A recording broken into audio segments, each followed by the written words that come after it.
Hi guys, so this video is going to go through all of the different naming rules for the purposes of this class that we need to know. Now there are two things that are really important that you have before you start this. You have your periodic table and make sure that you have your ionic charges written across the top. If you don't know how to do the ionic charges, I'm sure I've posted like 47 videos where I've already gone over that. The other thing is make sure that you either have that handy handout nomenclature review thing up or you have the slides up so that you can understand the rules for these, because there are several rules for naming ionic compounds and we're going to go through all of them.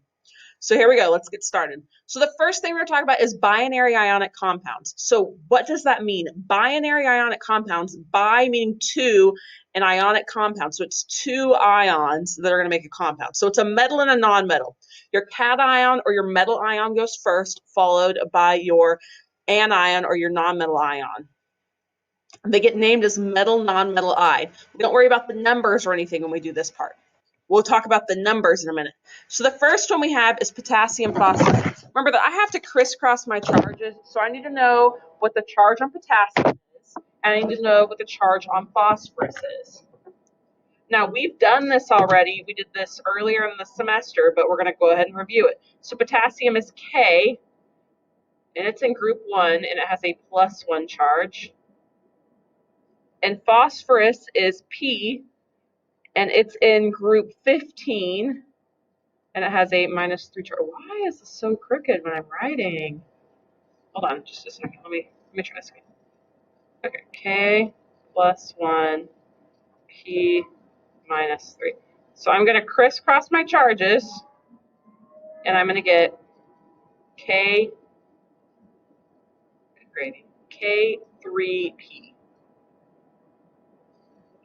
Hopefully this sounds vaguely familiar to you, that we've done this already. So the first one is K3P. I'll write that in a minute. I'll type it in for you. All right, on the next one, we have magnesium fluoride. So magnesium is Mg. It's in group 2. It has a +2. Fluorine is in group 17. It has a -1. And then we're going to crisscross. So it becomes MgF2. So let me go ahead and type both these in really quick. So we've got K3P, and we've got MgF2. And remember, in order to make the little subscripts, you hit Control, comma to make it small, Control, comma to make it big again. If you can't figure out how to do that, you can always just write your answers like K3P. I'm not going to count off for that. All right, so let's do the next two. All right, on the next two, we've got aluminum sulfide. Aluminum is Al. It's in group 13, so it has a +3.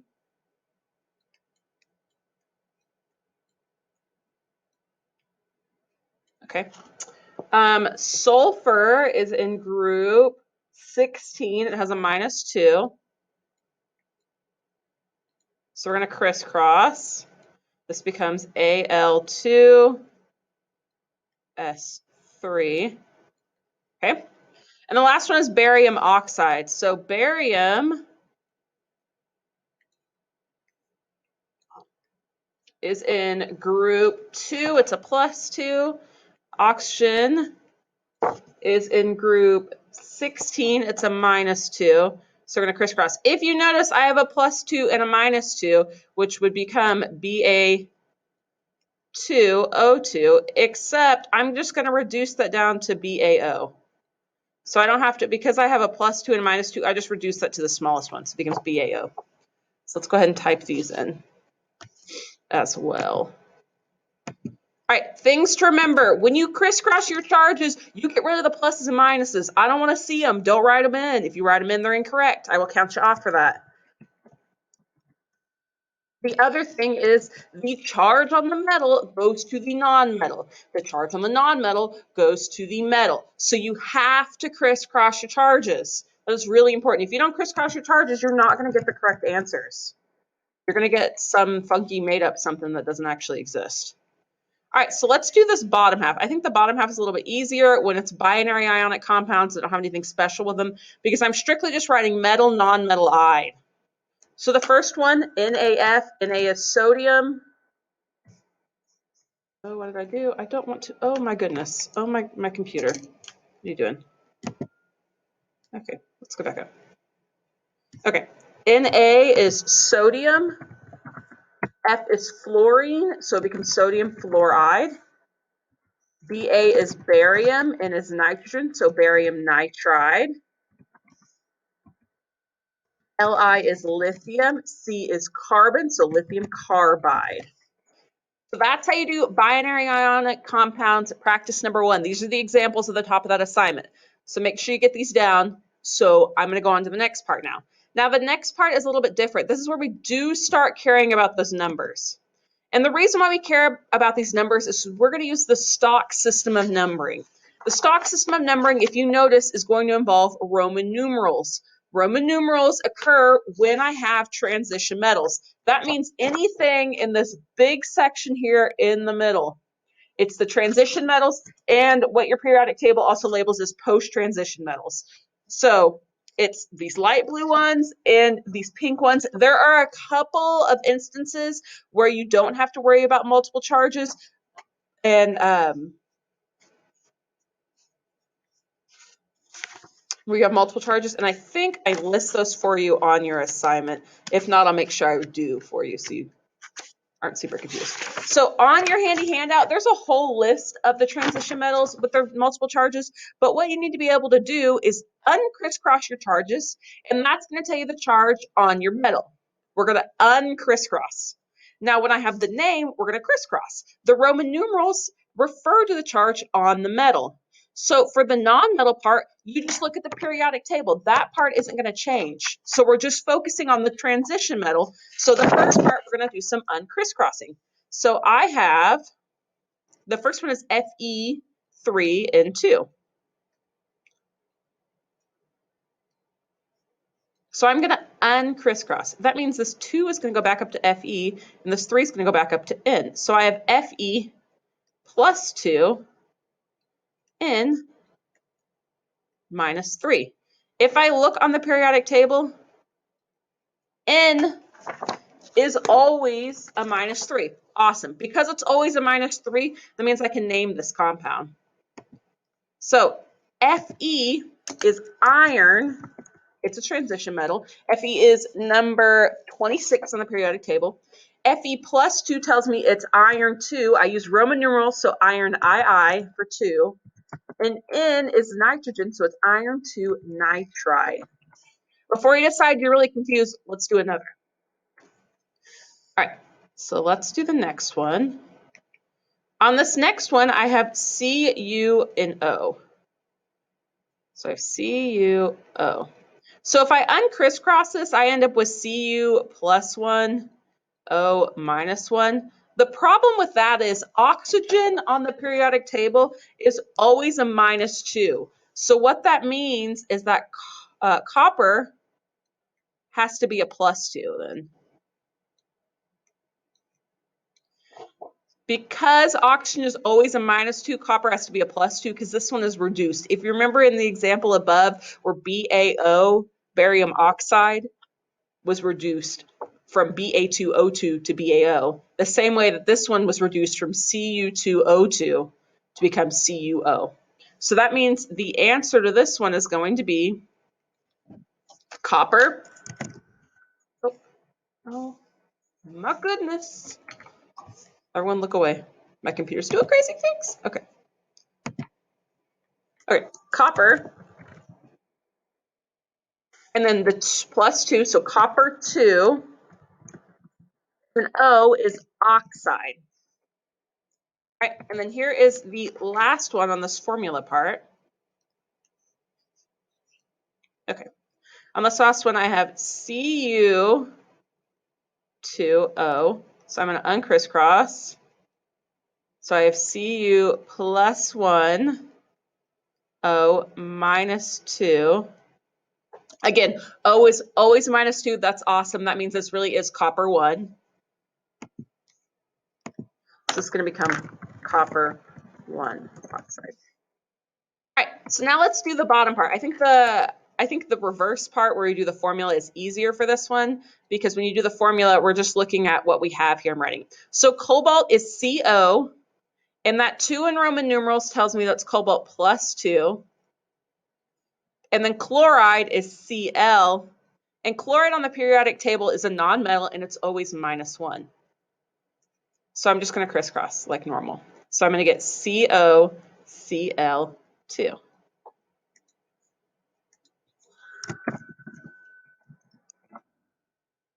Oh, I don't know where I typed that, but it didn't show up. COCl2. All right, so the next one we have here is lead. Lead is Pb. IV means 4. So lead 4. And the nitride is nitrogen, and nitrogen's always a -3. So we're going to crisscross. So I'm going to get Pb3 N4.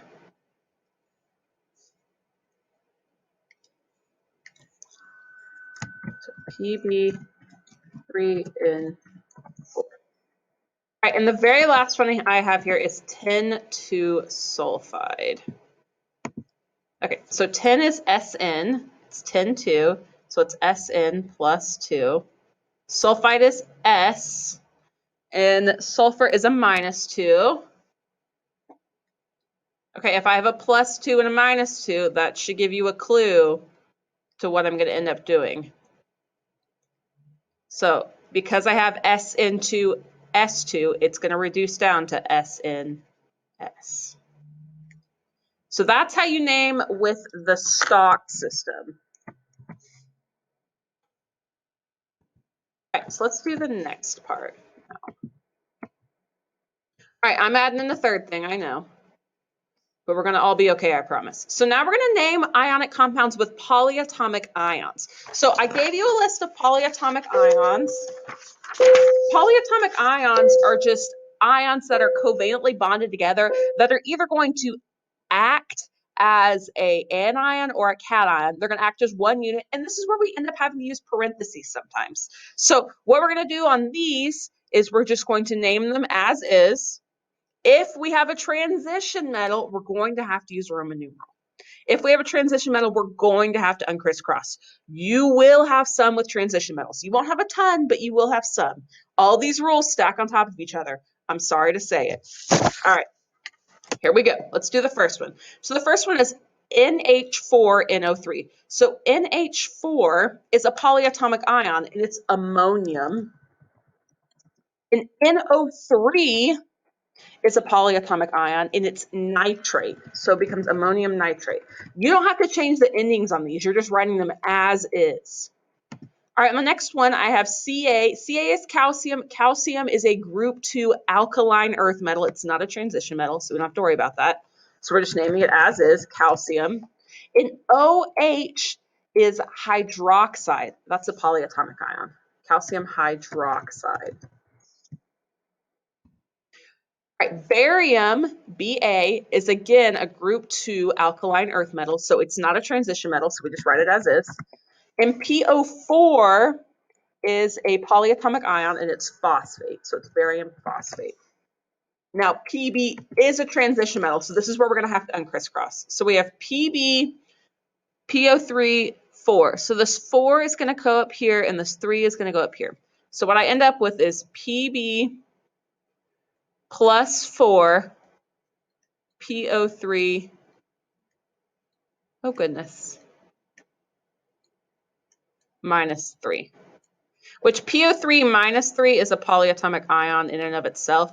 So we're just really focusing on this Pb plus 4. Let me make this blue, 4. All right, so it's a plus 4 here. So that means what I have here is lead 4. I'm sorry, I don't get this box pop up again. All right, I have lead 4, and then PO3 minus 3 is phosphite. So lead 4 phosphite. That's how we do that first part. So now let's do the next part, which is honestly going to be a little bit more difficult because we haven't worked with polyatomic ions yet, but we're going to be okay. So I'm going to scroll down here and I'm going to leave some space to work here at the bottom. All right, first one is calcium acetate. So calcium we already know is Ca plus 2. Acetate is one of our polyatomic ions, and it is C2H3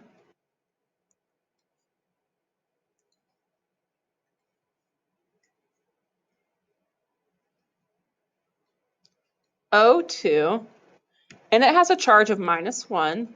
So what I'm going to do is I'm going to crisscross. Now, when I crisscross and I have a number other than 1, I'm going to have to put this in parentheses here. So that means it's going to become Ca parenthesis C2H3 O2, close parenthesis, and then that 2 goes on the outside now. So that's how you do the first one. So calcium acetate. So Ca, oh, no, I'm typing. C2H3O2. All right, next one is ammonium sulfate. Okay, ammonium is also a polyatomic ion. It's NH4, and it has a +1 charge. And sulfate is SO4 with a -2. So what I'm going to do is I'm going to crisscross. So that's going to become NH4 in parentheses, and I have 2 of those, and then SO4. All right, so let's go ahead and write that one in.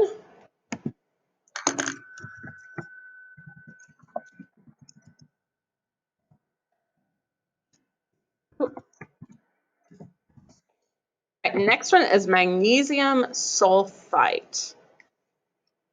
Right, magnesium is Mg plus 2. Sulfite is SO3 minus 2. Oh, I have a +2 and a -2, which means I can pretend they're like ones because this is going to become Mg2. Oh, goodness. Okay. Oh, I was holding on a button and it made everything really swirly. It's going to become Mg2 and then SO3 in parentheses with a 2 on the outside. But my 2's are going to end up canceling, so I'll end up with MgSO3. It's a 3.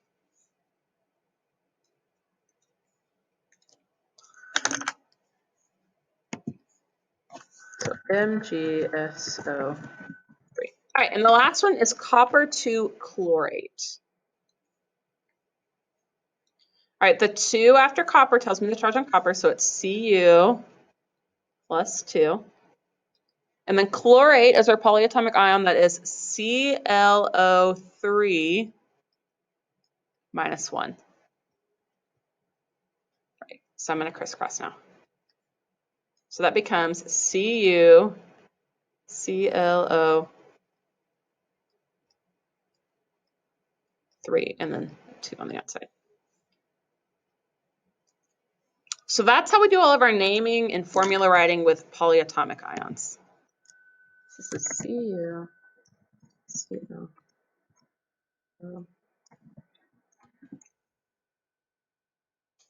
Okay, so let's do the last part, which is naming covalent compounds, which is probably the easiest thing we'll do.